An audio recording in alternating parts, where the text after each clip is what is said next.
Hi! இன்றைக்கி ஒரு முக்கியமான வீடியோ தான் நான் உங்ககிட்ட ஷேர் பண்ண போகிறேன். மோஸ்ட்லி வந்து நிறைய பேர் யோசிப்பீங்க. இப்போது நம்ம வந்து வாங்குகிறோம், அது வந்து ஜுவல்லாவே வாங்கிடலாம். எதனால் காயின் வாங்குறப்போ அதுக்கு ஒரு வேஸ்டேஜி, ஜிஎஸ்டி எல்லாம் கொடுத்துட்டு அதுக்கப்புறம் அதை சேல் பண்ணுறப்போ புதுசாக நகை வாங்குறப்போ திரும்பவும் ஒரு வேஸ்டேஜி, ஜிஎஸ்டி பத்தாததுக்கு காயின் அப்படின்னா பிரச்சனை இல்லை. நம்ம திரும்ப ஜுவல்லாக மாற்றுறோம் அப்படின்னா அன்றைய கோல்ட் ரேட்டுக்கே அதை எடுத்துப்பாங்க. ஸோ நம்ம அப்போ விற்க போகிறப்ப என்ன ரேட்டோ அந்த ரேட்டுக்கு போயிடும், பிரச்சனை இருக்காது. பட் பணமாக எதிர்பார்க்குறோம் அப்படின்னா சில பர்சன்டேஜ் வந்து லெஸ் பண்ணி தான் எடுப்பாங்க. அதனால் இந்த மாதிரிலாம் யோசிச்சுக்கிட்டு நம்ம காயின் வாங்கலாமா, இல்லை வாங்கிட்டு அதை முதல்ல காயினாக வாங்கிட்டு அதுக்கப்புறம் அதை சேல் பண்ணி ஜுவல்லாக மாற்றலாமா, இது லாபமா அப்படின்ற மாதிரிலாம் நிறையா பேர் யோசிப்பீங்க. இது சம்மந்தமாக ஒரு சிஸ்டர் வந்து எனக்கு கமெண்ட்லேயுமே கேட்டிருந்தாங்க. ஸோ அவங்களுக்கு நான் சீக்கிரமே வீடியோ போடணும்னு நினச்சேன். பட் வீடியோ போட வந்து கொஞ்சம் டிலே ஆகிடுச்சு. முக்கியமாக வந்து அவங்க கேட்டதுக்கப்புறம் தான் வந்து சரி ஓகே, நம்மளுமே அவங்க கேட்டதுக்காக அவங்களுக்குமே சொல்கிற மாதிரி இது சம்மந்தமாக நம்ம ஒரு வீடியோ போடலாம் அப்படின்னு சொல்லி இப்போது அதுக்கான வீடியோவை நான் ரெடி பண்ணியிருக்கேன். இன்னொரு விஷயம், இந்த வீடியோ நான் போடணும்னு நினச்சதுக்கு முக்கியமான காரணம் என்ன அப்படின்னு பார்த்தீங்கன்னா, இந்த மெத்தடை ஃபாலோ பண்ணி தான் வந்து நானுமே சேவ் பண்ணிகிட்ருக்கேன். ஏன்னா எல்லாராலேயுமே வந்து மந்த்லி வந்து நகை சீட்டு அப்படின்றது வந்து கட்ட முடியறது கிடையாது. அதுவும் இல்லாமல் இப்போலாம் வந்து இப்போ இருக்கிற கோல்டு ரேட்டுக்கு வந்து பெருசாக ஒரு அமௌண்ட் கட்டினா தான் வந்து ஓரளவுக்கு ஒரு 4 கிராம்ஸ் அதுக்கு மேலே நம்ம வந்து வாங்க முடியும். நம்மளால் வந்து டைரெக்டாக வந்து ஒரு 1 கிராம் வாங்குறதே, டைரெக்டாக போய் வாங்குறது அப்படின்றதே வந்து இப்போ இருக்கிற கோல்டு ரேட்டுக்கு முடியாத ஒரு விஷயமாக தான் இருக்குது. ஸோ அதனால் நான் இப்போன்னு கிடையாது, கோல்டு ரேட்டு வந்து ஒரு 6000 சில்லற 5000 கிட்ட இருக்கும் போதுலேருந்தே வந்து நான் எந்த வழியை ஃபாலோ பண்ணேன் அப்படின்னா, கோல்டு காயின் வாங்கி சேவ் பண்ணி வச்சு அதுக்கப்புறம் அதை எடுத்துகிட்டு போயிட்டு ஜுவல்லாக மாற்றுறது. ஸோ இந்த மெத்தடில் தான் வந்து என்கிட்ட இருக்கிற முக்கால்வாசி ஜுவல் வந்து நான் இந்த மெத்தடை ஃபாலோ பண்ணி தான் வாங்கி சேவ் பண்ணியிருக்கேன். ஸோ அதையுமே நான் உங்ககிட்ட வந்து வீடியோவில் வந்து நான் ப்ரூஃபோடு உங்ககிட்ட நான் ஷேர் பண்ணுறேன். ஸோ நான் காயின் வாங்கினப்போ இருந்த ரேட்டு, அது சேல் பண்ணுறப்போ எனக்கு போன ரேட்டு, ப்ளஸ் நான் வாங்கின கோல்டுக்கு எனக்கு வந்த அமௌண்ட்டு எனக்கு நஷ்டமாக இருந்ததா லாபமாக இருந்ததா, இந்த மெத்தடை ஃபாலோ பண்ணி தான் நான் வந்து முக்கால்வாசி கோல்டு வந்து சேவ் பண்ணியிருக்கேன். ஸோ அதனால் வந்து நான் உங்ககிட்ட வீடியோவில் வந்து டீட்டெயிலாக ஷேர் பண்ணலாம் அப்படின்னு சொல்லிட்டு நினைக்கிறேன். ஸோ நம்ம வீடியோக்குள்ளே போகிறதுக்கு முன்னாடி உங்களுக்கு என்னோடய வீடியோஸ் பிடிச்சிருக்கு அப்படின்னா கண்டிப்பாக என் சேனலை சப்ஸ்கிரைப் பண்ணி வச்சுக்கோங்க. வீடியோஸ் எல்லாம் பிடிச்சிருக்கு அப்படின்னா கண்டிப்பாக லைக் பண்ணுங்கள், ஹைப் பண்ணுங்கள். இப்போ நம்ம வீடியோக்குள்ளே போயிட்டு பார்க்கலாம். இப்போது உங்ககிட்ட நான் அந்த வீடியோவில் காட்டுற ஜுவல் வந்து நான் கோல்டு காயின் வாங்கி சேவ் பண்ணி வச்சுருந்து அதை போட்டுட்டு ஜுவல்லாக வாங்கினது தான். ஸோ அதை தான் வந்து நான் அந்த வீடியோவில் உங்ககிட்ட ஷேர் பண்ணுறேன். ஆல்ரெடி வந்து இந்த வீடியோவில் நான் உங்ககிட்ட இந்த ஜுவல் எல்லாமே காட்டியிருப்பேன். தயவு செஞ்சு வந்து வீடியோ பார்க்குறவங்க யாருமே வந்து தப்பாக எடுத்துக்காதீங்க. அடிக்கடி என்கிட்ட இருக்குது அப்படின்றதுக்காக நான் காட்டுறேன்னு மட்டும் தயவு செஞ்சு யோசிக்காதீங்க. என்னோடய எண்ணம் வந்து என்கிட்ட இருக்குது அப்படின்றத வந்து நான் உங்ககிட்ட காட்டணும் அப்படின்றது கிடையாது. அதனால் யாருமே வந்து ஒரு நெகட்டிவ் தாட்டை தயவு செஞ்சு உங்களுக்குள்ளே வர வச்சுக்காதீங்க. ஸோ ஒரு பாசிட்டிவ் எண்ணத்தை வந்து நீங்கள் ஃபீல் பண்ணணும். இதை பார்க்கும்போது நீங்கள் மைண்ட் அளவுலேயும் மனசளவுலேயும் வந்து நம்மளும் சேவ் பண்ணணும், இந்த மாதிரி ஜுவல் வாங்கணும் அப்படின்ற எண்ணத்தை வந்து உங்களுக்குள்ளே உருவாக்குறதுக்காக மட்டுமே தான் நான் வந்து என்னால் முடிஞ்ச அளவுக்கு நான் உங்ககிட்ட இந்த மாதிரி வந்து என்னோடய வீடியோஸ், என்னோடய அனுபவத்தை ஷேர் பண்ணிகிட்ருக்கேன். ஸோ என்னோடய வீடியோஸை தொடர்ந்து பார்க்குறவங்களுக்கு தெரியும், எடுத்தோடனே வந்து நான் எதையுமே போயிட்டு உடனே வாங்குறதோ இல்லை அடிக்கடி இந்த மாதிரி வாங்கி நான் வீடியோ போடுறதோ நான் பண்ணியிருக்க மாட்டேன். ஸோ ஒவ்வொன்றும் வாங்கிறதுக்கு பின்னாடியும் வந்து எவ்வளோ ஒரு உழைப்பு இருக்குது. ஸோ நான் நிறையா வெயிட் பண்ணியிருப்பேன், பொறுமையாக இருந்திருப்பேன், அதுக்காக நிறையா உழைச்சிருப்பேன். இந்த மாதிரி பண்ணி தான் வந்து எல்லாமே வந்து நான் சேவ் பண்ணேன். அதை தான் நான் உங்ககிட்ட வீடியோலையுமே ஷேர் பண்ணேன். ஸோ இப்போ நான் உங்ககிட்ட காட்டின இந்த ஜுவல்லெல்லாம் வந்து நான் காயினாக வாங்கி சேவ் பண்ணி வச்சுருந்து அதை போட்டுட்டு அதுக்கப்புறம் ஜுவல்லாக மாற்றினது தான். இதை வந்து நான் உங்ககிட்ட ப்ரூஃபாக காட்டுறேன். ஸோ இப்போ இதை வச்சு தான் வந்து நான் வீடியோவுமே ரெடி பண்ணியிருக்கேன். இந்த ப்ரேஸ்லெட் வந்து நான் காயின் வாங்கி வச்சுருந்து அதை சேல் பண்ணிவிட்டு வாங்கினது தான். நான் உங்ககிட்ட பில் காட்டுறேன், டீட்டெயிலாக உங்களுக்கு புரிகிற மாதிரியுமே சொல்கிறேன். ஸோ நீங்களே பாருங்கள். முதல்ல நான் வாங்கின காயின் வந்து 3 கிராம். நான் வந்து போத்தீஸில் தான் வாங்கியிருந்தேன். ஸோ போத்தீஸில் வந்து டிஜிகோல்டு போட்டு அது மூலமாக சேவ் பண்ணது தான் வந்து இந்த 3 கிராம் கோல்டு காயின். அதாவது ஸ்கீமில் வந்து ஸ்கீமில் வந்து நான் 2.5 கிராம் கிட்ட சேவ் பண்ணிட்டேன். எக்ஸ்ட்ரா பெனிஃபிட்டாக வந்து ஒரு 100 மில்லி கிட்ட சேவ் பண்ணியிருந்தேன். ஸோ மீதி வந்து ஒரு 400 மில்லி சம்திங் வந்து போட்டு ஒரு அரை மில்லியை வந்து நான் எக்ஸ்ட்ரா சேர்த்து வாங்கியிருந்தேன். அப்போ வந்து முழுசாக 3 கிராம் வருது இல்லைங்களா. இதுதான் வந்து போத்தீஸில் நான் காயின் வாங்கினதுக்கான பில்லு. 3 கிராமை வந்து நான் எவ்வளோக்கு வாங்கியிருக்கேன் அப்படின்னா, டிஜி கோல்டில் போட்டு சேவ் பண்ணனால, கோல்டு ரேட் கம்மியாக இருக்கும் போதே சேவ் பண்ணனால, அந்த 2.5 கிராமும் 100 மில்லியையும் வந்து நான் 25,391 ரூபாய்க்கே வந்து நான் சேவ் பண்ணிட்டேன். ஆனால் அதுக்கப்புறம் ஒரு 400 மில்லி 450 மில்லி கிட்ட எக்ஸ்ட்ரா வாங்கினேன் இல்லைங்களா? ஸோ அதோட ரேட்டு தான் வந்து 7,454 ரூபா. டோட்டல் அமௌண்ட்டாக வந்து எனக்கு நான் வாங்கினப்போ 32,845 ரூபா வந்திருந்தது. இப்போ நீங்கள் இதை மட்டும் மைண்டில் வச்சுக்கோங்க. ஸோ நான் வாங்கின அந்த 3 கிராம் வந்து எனக்கு 32,845 ரூபா. அந்த அமௌண்ட்டுக்கு அந்த 3 கிராமை வந்து நான் சேவ் பண்ணிட்டேன். சரிங்களா? அடுத்து அதை வந்து நான் போத்தீஸ் ஏகேயில் வந்து ஆஃபர் போட்டிருக்காங்க அப்படின்ற விஷயம் தெரிஞ்சதுக்கப்புறம், நீங்கள் இந்த இடத்துல தான் ஒரு விஷயத்தை எப்போவுமே ஞாபகம் வச்சுக்கணும். என்ன அப்படின்னா, நம்ம வந்து காயின் வாங்கி சேவ் பண்ணுறோம். அந்த காயினை வந்து நம்ம மாற்றி ஜுவல்லாக மாற்றணும்னு நினைக்கிறோம் அப்படின்னா, எடுத்த உடனே நம்ம காயினை வாங்கிட்டு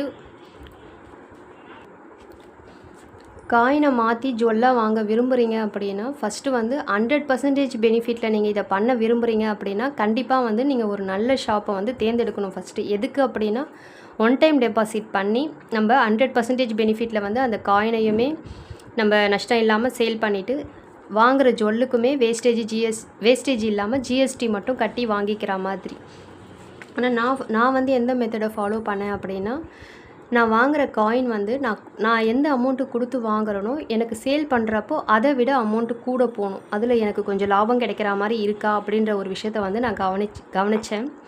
2வது வந்து நான் வாங்குகிற புது ஜுவல்லுக்கு வந்து கண்டிப்பாக வேஸ்டேஜ் வந்து மினிமமாக இருக்கணும். ஸோ ரொம்ப ஹையஸ்ட்டு வேஸ்டேஜ் கொடுத்து நான் எதையுமே வாங்க விரும்பலை.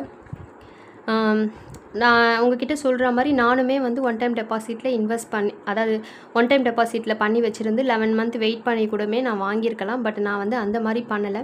நான் வந்து ஆஃபருங்களை தான் யூஸ் பண்ணிக்கிட்டேன். ஸோ எந்த கடையில் எந்த ஆஃபர் பெஸ்ட்டாக போடுறாங்க அப்படின்றத பார்த்து அந்த டைமில் போயிட்டு ஒவ்வொரு வாட்டியுமே நான் என்னோடய காயினை மாற்றி வாங்கியிருக்கேன். ஸோ அந்த மாதிரி வாங்கினது தான் வந்து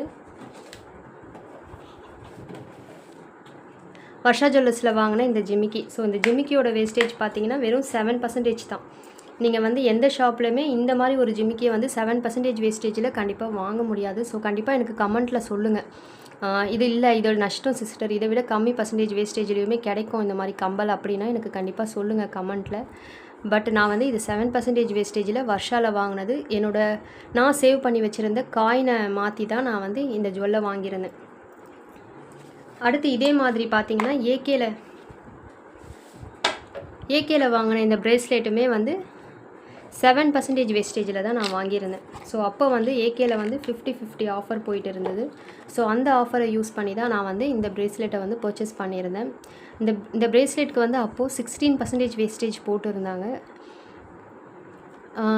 ஆஃபரில் வந்து 8% அப்படின்னு சொல்லியிருந்தாங்க. பட் நான் வந்து அவங்கக்கிட்ட பேசி எனக்கு வந்து இதே ப்ரேஸ்லெட்டு இதே டிசைன் வந்து எனக்கு 7%லேயே கிடைக்கிது அப்படின்னு சொன்னதுக்கப்புறம் அவங்க என்ன பண்ணாங்க, சரி ஓகே நாங்களுமே உங்களுக்கு 7%ல் கொடுக்குறோம் அப்படின்னு சொல்லி 8லேருந்து 1% லெஸ் பண்ணி எனக்கு 7%க்கு வந்து இந்த ப்ரேஸ்லெட் கொடுத்தாங்க. ஸோ இந்த மாதிரியான மெத்தடை வந்து நீங்களுமே ஃபாலோ பண்ணுங்கள். கண்டிப்பாக காயின் எடுத்து சேல் பண்ணிவிட்டு நகையாக மாற்றணும்னு நினச்சிங்க அப்படின்னா, ஹையஸ்ட் வேஸ்டேஜ் இருக்கிற ஷாப்பை வந்து கண்டிப்பாக தேர்ந்தெடுக்காதீங்க. எந்த ஷாப்பு வந்து பெஸ்ட்டாக இருக்குது, எந்த ஷாப்பு நமக்கு வேஸ்டேஜ் வந்து ஆஃபர் போயிட்டுருக்கு அப்படின்றத பாருங்கள்.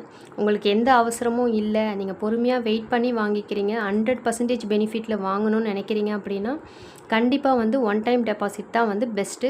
பட் அந்த ஷாப் மேலே வந்து உங்களுக்கு முழு நம்பிக்கை இருக்கணும். அந்த மாதிரி இருந்தது அப்படின்னா அந்த ஷாப்பில் போயிட்டு நீங்கள் ஒன் டைம் டெபாசிட் பண்ணி நீங்கள் சேவ் பண்ண காயின் எல்லாம் ஒன் டைம் டெபாசிட்டில் லாக் பண்ணி வச்சு 11 மந்த் கழித்து நீங்கள் வாங்க போகிற புது நகைக்குமே நீங்கள் வேஸ்டேஜ் இல்லாமல் ஜிஎஸ்டி மட்டும் கொடுத்து வாங்கிக்கோங்க.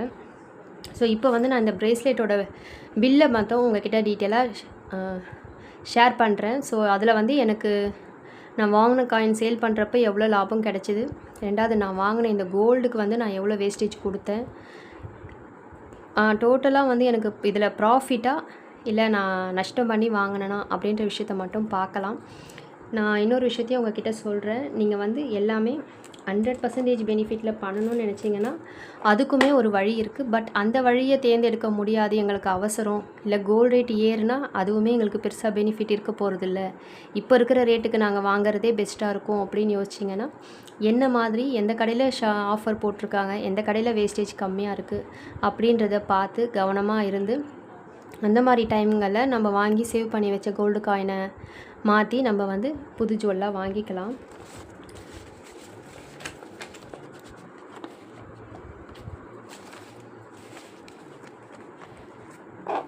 ஸோ நான் உங்களுக்கு புரியணும் அப்படின்றதுக்காக நோட்டில் எழுதி வச்சுருக்கேன். கோல்டு காயின் வாங்கி அதை ஜுவல்லரியாக மாற்றலாம் அப்படின்ற போட்டு வச்சுருக்கேன். நான் காயின் வாங்கினது வந்து 13/2/2026. நான் வாங்கினப்போ இருந்த ரேட் வந்து 14,280 ரூபா. நான் போத்தீஸ் டிஜிகோல்டில் 2.5 கிராம வந்து 25,391 ரூபாய்க்கு சேவ் பண்ணிட்டேன். ஸோ இதில் வந்து பெனிஃபிட் வந்து ஒரு 100 மில்லி கிட்ட வந்து சம்திங் இருந்தது, பெனிஃபிட்டாக கிடச்சது மட்டும். அதோடு சேர்ந்த மாதிரி ஒரு 400 சில்லற மில்லியை வந்து ஆட் பண்ணி டோட்டலாக 500 மில்லிகிராம்ஸ்க்கு வந்து நான் 7,454 ரூபா கொடுத்தேன். ஸோ அந்த பெனிஃபிட் மில்லி வந்து இந்த அமௌண்ட்லேயே ஆட் ஆகிடும். சரிங்களா? நான் உங்களுக்கு சும்மா சொல்லணும் புரியணுன்றதுக்காக தான் இங்கே டோட்டலாக 500 மில்லின்னு போட்டு வச்சுருக்கேன். ஆனால் இந்த அமௌண்ட் வந்து 500 மில்லிக்கான அமௌண்ட் அப்போ இல்லை, அப்போ இருந்த கோல்டு ரேட்டுக்கு. அந்த 400 சொச்ச சில்லற மில்லி வந்தது பார்த்திங்களா, அதுக்கான அமௌண்ட்டு தான். டோட்டலாக வந்து 3 கிராமும் 1 மில்லிக்கிட்டையும் வந்து எனக்கு 32,845 ரூபாய்க்கு போச்சு. அடுத்து நான் அந்த கோல்டு காயினை வந்து ஏகேயில் இந்த மாதிரி ஆஃபர் 50/50 ஆஃபர் போயிட்டுருக்கு அப்படின்றத நான் கேள்விப்படும் போது வந்து சரி ஓகே, நம்ம வாங்கின காயினை வந்து நம்ம சேல் பண்ணி பிரேஸ்லெட்டாக மாற்றலாம் அப்படின்னு முடிவு பண்ணி நான் எப்போ போகிறேன் அப்படின்னா அடுத்த ஒரு 4-5 நாள்லேயே 17/2/2026 போகிறேன். அப்போ கோல்டு ரேட் வந்து 14,200 ரூபா. ஸோ நான் வீட்டிலே வந்து இந்த கால்குலேஷன் போட்டு பார்த்தேன். வாங்கினப்போ இருந்தது 80 ரூபா கூட இருக்குது, பட் சேல் பண்ணுறப்போ 80 ரூபா கம்மியாக இருக்குது. நம்ம வந்து இந்த இடத்துல என்ன விஷயம் கவனிக்கணும் அப்படின்னா, நம்ம பணமாக மாற்றுறோம் அப்படின்னா நம்ம இந்த இடத்துல நமக்கு அமௌண்ட்டு தான் தேவை. கோல்டு ரேட் அதிகமாக இருக்கும் போது போயிட்டு நம்ம மாற்றிடலான்னு யோசிக்கலாம். பட் நம்ம வந்து இந்த இடத்துல நகையாகவும் திரும்ப பதிலுக்கு வாங்க விரும்புகிறோம். அதுக்கான அமௌண்ட் வந்து இந்த அமௌண்ட்டுக்கு தான் கால்குலேஷன் ஆக போகுது, ப்ளஸ் வேஸ்டேஜ் ஜிஎஸ்டியுமே ஆட் ஆக போகுது. அதனால் 80 ரூபா கம்மியாக இருக்கிறதுல வந்து பெருசாக எனக்கு நஷ்டம் ஆக போகிறதில்ல. இன்னொரு விஷயம் என்ன அப்படின்னா, நான் போத்தீஸ் டிஜிகோல்டுலேயே வந்து கம்மி அமௌண்ட்டுக்கே வந்து 2.5 மில்லி 2,600 மில்லி கிட்ட சேவ் பண்ணிட்டேன்.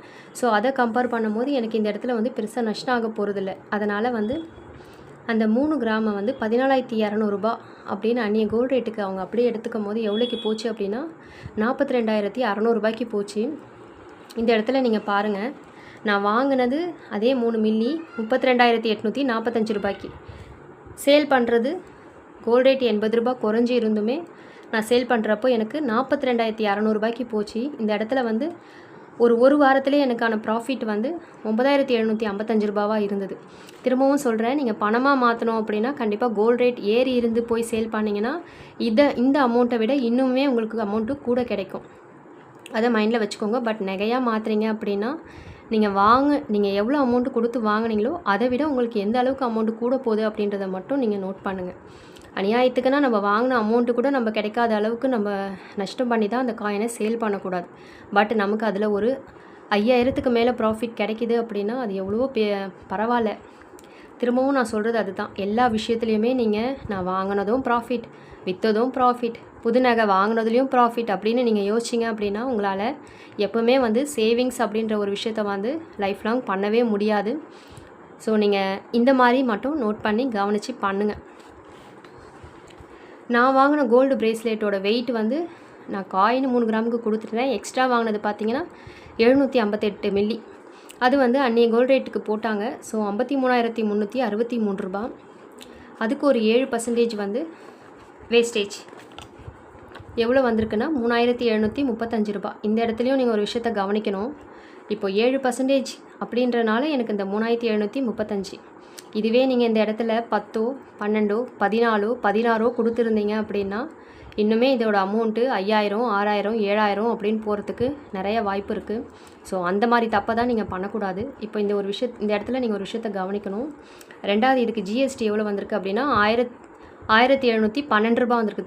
டோட்டலாக வந்து 5,447 ரூபா. ஸோ இந்த அமௌண்ட்டு இந்த அமௌண்ட்டுமே வரக்கூடாதுன்னு நினச்சிங்கன்னா திரும்பவும் சொல்கிறேன், ஒன் டைம் டெபாசிட்டில் இன்வெஸ்ட் பண்ணிங்கன்னா இந்த வேஸ்டேஜும் கிடையாது. இந்த ஜிஎஸ்டி அமௌண்ட் மட்டும்தான் நீங்கள் கொடுக்குற மாதிரி இருக்கும். இப்போது இந்த இடத்துல நீங்கள் ஒரு விஷயத்தை கவனிங்க. 3 கிராம் கொடுத்தேன், 3 கிராம் வாங்கிட்டேன். அடுத்து சொச்சமாக இருந்தது 758 மில்லிகிராம்ஸ். அதை அன்றைய ரேட் போட்டால் 10,763 ரூபா.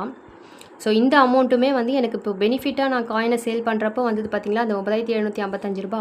அந்த அமௌண்ட்டை லெஸ் பண்ணால் இதுலேயுமே நான் வந்து எக்ஸ்ட்ரா மேல்கொண்டு எவ்வளோ கொடுக்குற மாதிரி வருது, 1,008 ரூபா. ஸோ டோட்டலாக பார்த்தா ஒரு 6,000 ரவுண்டாக 6,500 வைங்களேன்.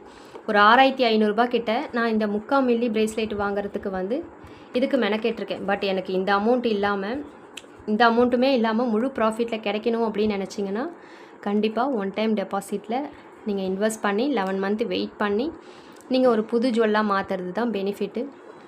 பட் நான் என்ன சொல்கிறேன் அப்படின்னா, நம்ம ஒரு 2 கிராம் வாங்குகிறோம், 4 கிராம் வாங்குகிறோம் அப்படின்னா அதுக்குமே என்னை கேட்டால் உங்களுக்கு டைம் இருக்குது, இல்லை அவசரம் இல்லை, எனக்கு வந்து முழு பெனிஃபிட்டில் கிடைக்கணும் அப்படின்னா நீங்கள் வெயிட் பண்ணுங்கள். பட் இல்லை எமர்ஜென்சி, கோல்டு ரேட்டை கம்பேர் பண்ணும்போது இப்போ இருக்கிற ரேட்டுக்கு இந்த கம்மி வேஸ்டேஜில் வாங்கிக்கிறது லாபம். இன்னும் காலம் கடந்து எனக்கு கோல்டு ரேட் ஏறினதுக்கப்புறம் அப்போ கம்பேர் பண்ணுறப்போ நான் வாங்கிறதுக்கு இப்போவே வாங்கிக்கிறேன் அப்படின்னு யோசிச்சிங்கன்னா, நான் சொன்ன மாதிரி ஆஃபர்லாம் இருக்கா அப்படின்றத பார்த்து எது பெஸ்ட்டுன்றதை பார்த்து நீங்கள் ஜுவல்லாம் மாற்றுங்க. ஃபைனலாக பார்த்தீங்கன்னா அவ்வளோதான் இந்த வீடியோ. நான் இந்த மெத்தடை ஃபாலோ பண்ணனால தான் வந்து என்னால் ஓரளவுக்காவது கோல்டு சேவ் பண்ண முடியுது. ஸோ எல்லாராலையுமே கண்டிப்பாக முடியும். மனசு வந்து நீங்கள் தளர விடாமல் கோல்டு ரேட் ஏறுதே அப்படின்லாம் நினச்சி கவலைப்படாமல், இது வரைக்கும் சேவிங்ஸ் பண்ணலை அப்படின்னாலும் பரவாயில்ல, இதுக்கு மேலே கண்டிப்பாக நீங்கள் கோல்டோ சில்வரோ சேவ் பண்ண பாருங்கள். ஸோ எல்லாராலையுமே சேவ் பண்ண முடியும். இந்த மாதிரி என்னால் முடிகிறப்போ நான் காயினாக வாங்கி சேவ் பண்ணி வச்சுருந்து தான் அதுக்கப்புறம் அதை ஜுவல்லாக மாற்றுறேன். ஸோ ஜுவல்லாக மாற்றும் போது முக்கியமாக நான் கவனிக்கிற விஷயம் பார்த்திங்கன்னா, வேஸ்டேஜ் வந்து எனக்கு கம்மியாக இருக்கா, எந்த கடையில் பெஸ்ட்டான ஆஃபர் இருக்கோ அதை யூஸ் பண்ணி பயன்படுத்தி தான் வந்து நான் ஒவ்வொரு வாட்டியுமே மாற்றி ஜுவல்லாக மாற்றிருக்கேன். ஸோ எல்லாராலையுமே வந்து கண்டிப்பாக முடியும். கண்டிப்பாக ட்ரை பண்ணுங்கள். இன்னொரு விஷயத்தையும் கவனமாக வச்சுக்கோங்க. ஸோ நமக்கு ஆஃபர் கிடச்சிருக்கு அப்படின்றதுக்காக நீங்கள் எதையுமே கவனிக்காமல் எதுவும் பண்ணாதீங்க. ஏன்னா ஒவ்வொன்றுமே வந்து நம்மளோட உழைப்பும், நம்ம எல்லாமே வந்து கஷ்டப்பட்டு தான் பண்ணுறோம். அப்படின்றப்போ வந்து எந்த வகையிலையும் வந்து நமக்கு ரொம்ப அநியாயம் அப்படின்ற மாதிரி நடந்துடக்கூடாது அப்படின்றதுல இருக்குது அப்படின்னா நீங்கள் வந்து நல்லா கவனிக்கணும். அதுக்கு வாங்குகிற நகையோட பியூரிட்டி கவனிங்க. கண்டிப்பாக அதில் 916 இருக்கா, HOD இருக்கா, 6 டிஜிட் நம்பர் இருக்கா அப்படின்றத பாருங்கள். கண்டிப்பாக அந்த வாங்குகிற கடையிலேயே வந்து இதை பியூரிட்டி செக் பண்ணி சொல்லுங்கள் அப்படின்றத கண்டிப்பாக பார்த்துக்கோங்க. அதே மாதிரி இன்னொரு வாட்டி கன்ஃபார்ம் பண்ணிக்க, வெளியில் வேறு ஷாப்லேயுமே இதோட பியூரிட்டி செக் பண்ணுங்கள். ஸோ இது 916 தானா அப்படின்றத செக் பண்ணிக்கோங்க. எல்லாமே டீட்டெயிலாக பார்த்து செக் பண்ணி வாங்குங்க. எல்லாராலையுமே சேவிங்ஸ் பண்ண முடியும். நான் திரும்ப அதுதான் சொல்லிகிட்ருக்கேன். ஸோ எல்லாருக்குமே வந்து ஹாப்பி சேவிங்ஸாக அமையறதுக்கு நான் கண்டிப்பாக வந்து விஷ் பண்ணுறேன். Happy savings.